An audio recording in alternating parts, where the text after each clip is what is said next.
राधे राधे। हमारे YouTube channel में आप सभी लोगों का स्वागत है। माता रानी भजन प्रस्तुत करने जा रहे हैं। कैसा लगा कमेंट करके बताइएगा।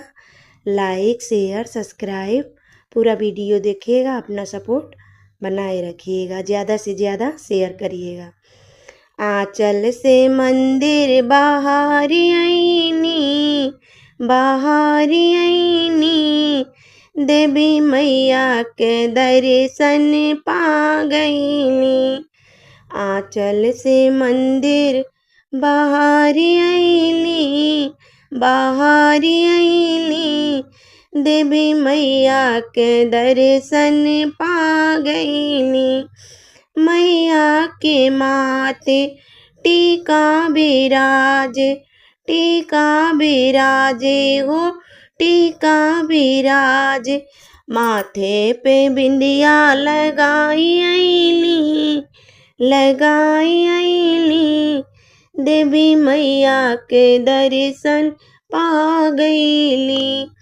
आंचल से मंदिर बाहरी आईली, बाहरी आईली, देवी मैया के दर्शन पा गईली।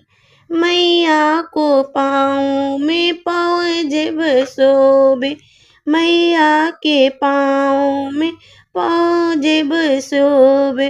पैरों में महावर लगाई आईली, लगाई आईली, देवी मैया के दर्शन पा गईली।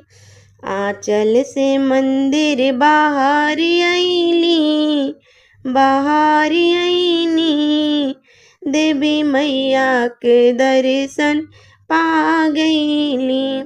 मैया के हाथों में चूड़ी शोभे, चूड़ी शोभे हो, चूड़ी शोभे। हाथों में मेहंदी लगाई आईली, लगाई आईली, देवी मैया, देवी मैया के दर्शन पा गईली।